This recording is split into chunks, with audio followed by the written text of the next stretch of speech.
Hello നമസ്കാരം. Tara's wonder കിച്ചണിലേക്ക് എല്ലാവർക്കും സ്വാഗതം. നമുക്കിന്ന് ഒരു പ്രകൃതി ഭംഗി ആസ്വദിച്ചുകൊണ്ട് വീഡിയോ തുടങ്ങിയാലോ. അപ്പം മഴയൊക്കെ മാറി തെളിഞ്ഞ ആകാശവും പ്രകൃതിക്കൊക്കെ നല്ല ഭംഗിയുള്ളൊരു കാലാവസ്ഥയാണ്. അപ്പോൾ ഇതെൻ്റെ മകൻ്റെയും മരുമക്കളുടെയും മനസ്സുമത്തിൻ്റെ ഫോട്ടോയാണ്, ഫ്ലക്സാണ്. അപ്പോൾ അത് ഹോളിൽ നിന്ന് എടുത്തിട്ട് നമ്മൾ മതിലും ഇങ്ങനെ എടുത്തു വെച്ചേക്കണതാണ്. അപ്പോൾ എന്നവരെല്ലാവരും അത് കാണാറുണ്ട്. അപ്പോൾ അത് ഞാൻ നിങ്ങളെ കൂടി കാണിക്കാമെന്ന് വിചാരിച്ചിട്ടാണ്. അപ്പോൾ ഈ ഫ്ലക്സ് മഴ കൊണ്ടാലും വെയിൽ കൊണ്ടാലും ഒന്നും ഒരു കുഴപ്പവും പറ്റിയിട്ടില്ല. ഇത്രയും നാളുകളായിട്ട് 5-6 മാസമായി. അപ്പോൾ കുഴപ്പമൊന്നുമില്ല. അപ്പം നമ്മുടെ പറമ്പിലെ അപ്പുറത്ത് പറമ്പ് ഒഴിഞ്ഞു കിടക്കണ പറമ്പൊക്കെ കാട് പിടിച്ച് വല്ലാത്തൊരു സ്ഥിതിയിലാണ്. നല്ല പൊക്കത്തിലാണ് കാട് വളർന്നേക്കണത്. അപ്പോൾ ഇത് വേനൽക്കാലത്ത് ഇവിടെ നന്നായിട്ട് ഇലയൊക്കെ കൊഴിഞ്ഞ് കിടന്നിറങ്ങുന്ന സ്ഥലമാണ്. ഒരു മഴ പെയ്തോടുകൂടി ഭയങ്കര കാടായൊക്കെയാണ്.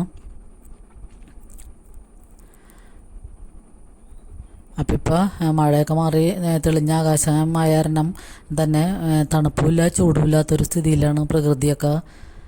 അപ്പോൾ നമ്മുടെ തൊട്ടപ്പുറത്തുള്ള സ്ഥലങ്ങളൊക്കെയാണ് ഈ കാണുന്നത്. അപ്പുറത്ത് അടയ്ക്കാമരം, ജാതിയൊക്കെയാണ്, ജാതിത്തോട്ടമാണ് അത് അപ്പുറത്തെ സൈഡിൽ. ഇപ്പം ഇഷ്ടംപോലെ ജാതി ഉണ്ട് അതുമൊക്കെ. പിന്നെ അവിടെ കടപ്ലാവ്, എല്ലാത്തരം മരങ്ങളുണ്ട് അവിടെ ആ പ്രദേശത്ത്. അപ്പോൾ നിങ്ങളുടെ നാട്ടിലൊക്കെ മഴയുണ്ടോ? അപ്പോൾ മഴയൊക്കെ എല്ലായിടത്തും മാറി നിൽക്കുകയാണ്. എന്നാലും ഇന്നിപ്പോൾ മഴയും വെയിലും ഇല്ലാത്തൊരു സ്ഥിതിയിലാണ് നിൽക്കുന്നത്. മഴ പെയ്യണമില്ല, എന്നാൽ വെയിൽ നന്നായിട്ട് ഉദിക്കണമില്ല അതുപോലെ. അപ്പോൾ ഇത് പിന്നെ ഒരു പ്രാവശ്യം വെയിൽ, ഇപ്പം ഇന്നലെയൊക്കെ വെയിലായിരുന്നു, പക്ഷെ നല്ല ചൂടും ഉണ്ടായിരുന്നു. അപ്പോൾ വെയിലുദിക്കുമ്പോൾ ഉള്ള വെയിലിന് നല്ല ചൂടുമാണ്. പിന്നെ മഴക്കാലത്ത് ഇപ്പം നന്നായിട്ട് മഴ പെയ്ത് തീരണം, അല്ലെങ്കിൽ വെള്ളം ഇല്ലാത്ത സ്ഥിതി വരും. ഇപ്പം കഴിഞ്ഞ വേനലിനൊക്കെ എല്ലായിടത്തും വെള്ളം പറ്റിയ സ്ഥിതിയൊക്കെ ഉണ്ടായല്ല. അപ്പോൾ മഴ കാലത്ത് മഴ ഇഷ്ടം പോലെ പെയ്ത് തീരണം.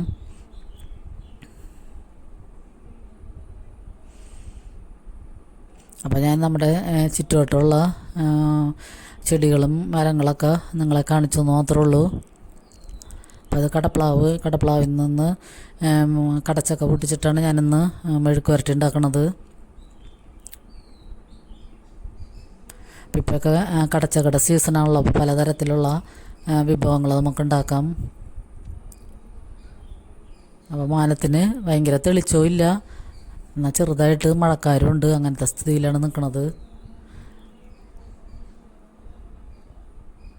അപ്പോൾ നമുക്ക് രാവിലെ ഇന്ന് ബ്രേക്ക്ഫാസ്റ്റിന് ദോശയും സാമ്പാറുമാണ്. അപ്പോൾ ദോശയുടെ വീഡിയോ ഒക്കെ ഞാൻ ഇതിക്ക് മുമ്പ് ഇട്ടിട്ടുണ്ട്. അപ്പോൾ എനിക്കൊരു ദോശയുടെ വീഡിയോ ഒക്കെ നല്ല വ്യൂസ് കിട്ടിയ വീഡിയോ ആണ്. അപ്പോൾ അത് കാണാത്തവരുണ്ടെങ്കിൽ കണ്ടു നോക്കുക. അപ്പോൾ ദോശ ഞാൻ 3 കപ്പ് പച്ചരി, 1 കപ്പ് ഉഴുന്ന്, 1 ടീസ്പൂൺ ഉലുവ, ഇത്രയും നേരത്തെ വെള്ളത്തിലിട്ട് ഒരു 6 മണിക്കൂർ മുമ്പ് വെള്ളത്തിലിട്ടിട്ട് തലേ ദിവസം വൈകിട്ട് നന്നായിട്ട് അടിച്ച് മിക്സ് ചെയ്ത് വെക്കണതാണ്. അപ്പോൾ ഞാൻ വൈകുന്നേരം 5 മണിക്കൊക്കെ അടിക്കുകയാണെങ്കിൽ രാത്രി എടുത്തിട്ട് ഫ്രിഡ്ജിൽ വയ്ക്കാറുണ്ട്. എന്താണെന്ന് വെച്ചാൽ പിറ്റേ ദിവസം ആകുമ്പോഴത്തേനും അല്ലെങ്കിൽ ഭയങ്കരമായിട്ട് പുളിക്കും.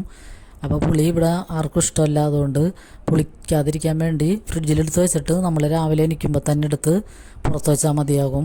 പിന്നെ ഞാനൊരു സിമ്പിൾ സാമ്പാറാണ് ഇപ്പോൾ ഉണ്ടാക്കിയേക്കണത്. ക്യാരറ്റ്, ഉരുളക്കിഴങ്ങ്, വെണ്ടയ്ക്ക, തക്കാളിയെ കൂടി ചേർത്തിട്ട് ഇച്ചിരി ഉലുവയും കട്ടക്കായൊക്കെ ഇട്ടിട്ട് മഞ്ഞൾപ്പൊടി, മുളക് പൊടിയൊക്കെ ഇട്ട് നല്ലൊരു സിമ്പിൾ സാമ്പാർ, നല്ല അടിപൊളി ടേസ്റ്റായിരുന്നു. അപ്പോൾ ഈ രാവിലെ തന്നെ നമുക്ക് ഈ ദോശയും സാമ്പാറൊക്കെ കൂട്ടി കഴിക്കുമ്പോൾ നല്ലൊരു തണുപ്പത്ത് നല്ല ചൂടൻ ദോശയൊക്കെ കഴിക്കുമ്പോൾ ഒരു പ്രത്യേക ഫീലാണ്. അപ്പോൾ ദോശയിൽ നമുക്ക് കുറച്ച് നെയ്യും കൂടി ചേർത്ത് കൊടുക്കാം. അപ്പോൾ ഇവിടെ ഇഡ്ഡലിനേക്കാളും ഇഷ്ടം എല്ലാവർക്കും ദോശ കഴിക്കുന്നതാണ്. അപ്പോൾ അതുകൊണ്ട് ഞാൻ എപ്പോഴും പിന്നെ ദോശയാണ് അധികം ഉണ്ടാക്കുന്നത്. അപ്പോൾ നമ്മൾ ഈ മാവ് രാവിലെ എണീക്കുമ്പോൾ തന്നെ എടുത്ത് 6 മണിക്കോ 5:30 എണീക്കുമ്പോൾ തന്നെ എടുത്ത് പുറത്ത് വെച്ചിട്ട് നമുക്ക് ഇന്നത്തേക്ക് ആവശ്യമുള്ള മാവ് എടുത്ത് ഒരു പാത്രത്തിലൊക്കെ മാറ്റി ബാക്കിയുള്ളത് ഞാൻ ഫ്രിഡ്ജിലൊക്കെയാണ് ചെയ്യണത്. ഉപ്പിടാതെയാണ് നമ്മൾ എടുക്കണത്. പിന്നെ ഇന്നത്തേക്ക് ആവശ്യമുള്ളതിൽ മാത്രം ഉപ്പിട്ടിട്ട് നമുക്ക് മിക്സ് ചെയ്തെടുക്കാം. 6 മണിക്ക് നമ്മൾ വയ്ക്കുകയാണെങ്കിൽ ഒരു 8 മണിയാകുമ്പോഴത്തേനും അതിൻ്റെ തണുപ്പൊക്കെ പോയി ദോശയുടെ പരുവായിട്ടുണ്ടാവും. അപ്പോൾ ഞാൻ അങ്ങനെയാണ് ചെയ്തേക്കണത്. അപ്പോൾ ഒട്ടും പുളിയില്ലാതെ നമുക്ക് ഈ ദോശ കിട്ടും. കൂടുതൽ പുളിച്ച് കഴിഞ്ഞാൽ കഴിക്കുമ്പോൾ വലിയ ടേസ്റ്റ് ഉണ്ടാവില്ല. അപ്പോൾ അതുകൊണ്ട് ഞങ്ങൾ എന്നും പുളിക്കാത്ത ദോശയാണ് എന്നും ചുടണത്. അപ്പോൾ ഞാൻ ഇപ്പം ഇന്ന് സാമ്പാറാണെങ്കിൽ നാളെ ചട്നിയാണ് ഉണ്ടാക്കണത്. അങ്ങനെ മാറി മാറി ഉണ്ടാക്കിയിട്ടാണ് ഇത് കോമ്പിനേഷൻ ചെയ്യണത്. പിന്നെ നമുക്ക് ചായ ചായ അടുപ്പത്ത് വെച്ചിട്ടുണ്ട്. അതിലേക്ക് ഞാൻ ഏലക്കായ പൊടിച്ചിട്ടിട്ടുണ്ട്. അപ്പോൾ അത് നന്നായിട്ട് തിളച്ചതിന് ശേഷമാണ് അരിക്കുള്ളൂ. നമ്മുടെ അടിപൊളി ദോശയും സാമ്പാറും ഇവിടെ റെഡിയാണ്. അപ്പോൾ ഞാനിപ്പോൾ ഇങ്ങനെ ദോശക്ക് മിക്സ് ചെയ്ത് വയ്ക്കുമ്പോൾ 2-3 ദിവസത്തേക്കുള്ളത് ഒന്നിച്ചാണ് വയ്ക്കാറുള്ളത്. പിന്നെ ഇപ്പോൾ മകന് ക്ലാസ്സില്ലാത്ത കാരണം ചില ദിവസങ്ങളിലൊക്കെ രാവിലെ ബ്രേക്ക്ഫാസ്റ്റ് 2 കഷ്ണം ബ്രെഡോ അല്ലെങ്കിൽ 2 കഷ്ണം റസ്കോ ഒക്കെ ആയിട്ട് ഒതുക്കും. പിന്നെ കഞ്ഞി ചോറൊന്നും രാവിലെ ഞങ്ങൾ കഴിക്കാറില്ല. ചില സ്ഥലങ്ങളിൽ രാവിലെ കഞ്ഞി അല്ലെങ്കിൽ ചോറ് തോരനൊക്കെ കൂട്ടിയിട്ടാണ് കഴിക്കണത്. ഇവിടെ എപ്പോഴും ബ്രേക്ക്ഫാസ്റ്റാണ് ഇഷ്ടം. പലഹാരങ്ങൾ എന്തെങ്കിലും ഉണ്ടാക്കണതാണ് ഇഷ്ടം. അപ്പോൾ അതുകൊണ്ട് ഞാൻ എന്തെങ്കിലുമൊക്കെ മാറ്റി മാറ്റി ഉണ്ടാക്കും. പുട്ടും കടല, പിന്നെ ദോശയും ഇഡ്ഡലിയും അങ്ങനെയൊക്കെയാണ് മാറി മാറി ഉണ്ടാക്കണത്. അപ്പോൾ നമ്മുടെ ബ്രേക്ക്ഫാസ്റ്റ് ഇവിടെ റെഡിയാണ്. പിന്നെ നമുക്ക് ഉച്ചക്കാലത്തേക്ക് കടച്ചക്കയും കൊണ്ടൊരു മെഴുക്ക് വരട്ടി ഉണ്ടാക്കാം. അപ്പോൾ നമ്മൾ നേരത്തെ പറഞ്ഞ പോലെ കടച്ചക്ക പൊട്ടിച്ചിട്ട് അത് മുറിഞ്ഞു പോയി. നല്ല ഫ്രഷ് കടച്ചക്കയാണ്. അപ്പോൾ നമുക്കത് നന്നായിട്ട് ക്ലീൻ ചെയ്തെടുക്കാം. മറ്റേ ചക്കയൊക്കെ നമ്മൾ നന്നാക്കി എടുക്കണ പോലെ തന്നെ കൈമ കുറച്ച് എണ്ണ വരട്ടിയിട്ട് ഇതിൻ്റെ തൊലിയൊക്കെ ചെത്തി പിന്നെ ഇതിൻ്റെ കറയൊക്കെ ഉണ്ടാവും, അതൊക്കെ കളയണമെങ്കിലും കൈമ കുറച്ച് വെളിച്ചെണ്ണ വരട്ടിയാൽ മതിയാവും. എന്നിട്ട് നമുക്ക് അരിഞ്ഞ് വെള്ളത്തിലിടണത് അരിഞ്ഞ് വെള്ളത്തിലിട്ടാലാണ് അതിൻ്റെ നിറം മാറാതിരിക്കുള്ളൂ. ഇത് പെട്ടെന്ന് നിറം വ്യത്യാസം വരും. നമ്മൾ മുറിച്ചുടനെ തന്നെ അതിൻ്റെ നിറം കറുത്തു പോകും. അപ്പോൾ നമ്മൾ അരിഞ്ഞരിഞ്ഞ് വെള്ളത്തിലേക്ക് തന്നെ ചേർക്കണം. അപ്പോൾ നമ്മൾ അരിഞ്ഞൊക്കെ എടുത്ത് കഴുകിയൊക്കെ എടുത്ത് വെച്ചിട്ടുണ്ട്. പിന്നെ അതിലേക്ക് നമുക്ക് കുറച്ച് ചെറിയ ഉള്ളി, വെളുത്തുള്ളി, പിന്നെ ഒരു കഷ്ണം ഇഞ്ചി, 2-3 പച്ചമുളക് ഇത്രയും കൂടി എടുത്തിട്ട് ഞാനൊന്ന് മിക്സിയിലിട്ട് ക്രഷ് ചെയ്തതിന് ശേഷം നമ്മൾ പാൻ അടുപ്പത്ത് വെച്ചിട്ട് വെളിച്ചെണ്ണ ഒഴിച്ച് അതിലേക്ക് ഈ മിക്സ് ഇട്ട് കൊടുക്കാം. എന്നിട്ടൊന്ന് വഴന്നാൽ മതിയാകും. കൂടുതൽ ബ്രൗൺ നിറമൊന്നും ആകണ്ട. പിന്നെ അതിലേക്ക് ആവശ്യമുള്ള ഉപ്പ് ചേർത്ത് കൊടുക്കാം. പിന്നെ കറിവേപ്പില നമുക്ക് ചേർത്ത് കൊടുക്കാം. ഇപ്പോൾ ഫ്രഷ് കറിവേപ്പില ഇഷ്ടം പോലെ ഉള്ള കാരണം നമുക്ക് കറികളിലൊക്കെ കൂടുതൽ ചേർക്കാം. വേനൽക്കാലത്ത് കറിവേപ്പൊക്കെ ഇലയൊക്കെ കൊഴിഞ്ഞ് ഒരു മാതിരിയായിട്ട് നിന്നിറന്നാണ്. അപ്പോൾ ഒരു മഴ പെയ്തോടുകൂടി തന്നെ നല്ല സുഖമായിട്ട് ഇത് തളിർത്ത് നന്നായിട്ട് വന്നിട്ടുണ്ട്. ഇഷ്ടംപോലെ കറിവേപ്പിലയും ഉണ്ട്.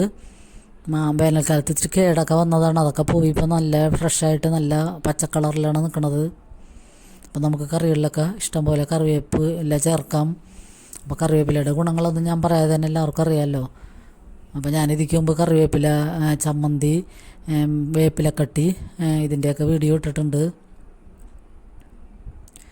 ഇനി നമുക്ക് ഇതിലേക്ക് ഒരു 1/2 ടീസ്പൂൺ മുളക് പൊടിയും 1/4 ടീസ്പൂൺ മഞ്ഞൾപ്പൊടിയും മാത്രം ചേർത്താൽ മതിയാകും.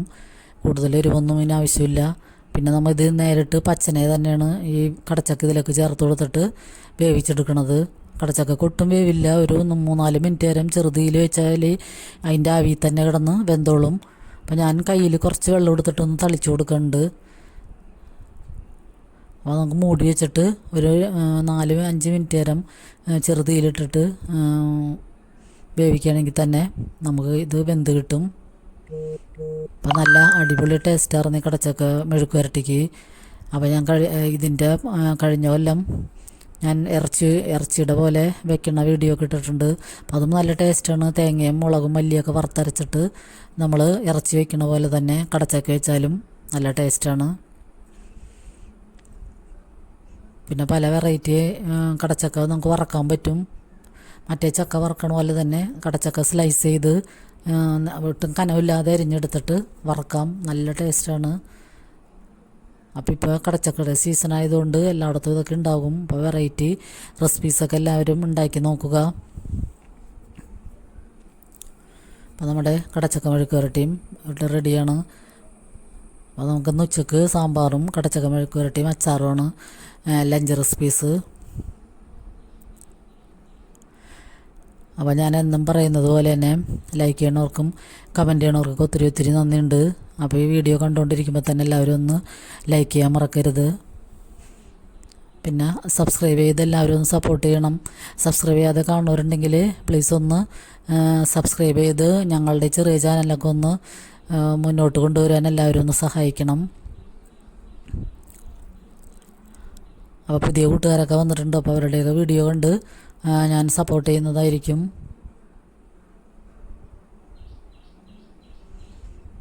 അപ്പോൾ നമ്മൾ വ്യൂസൊന്നും നോക്കണില്ല, എല്ലാ ദിവസവും വീഡിയോ ഇടുന്നുണ്ട്.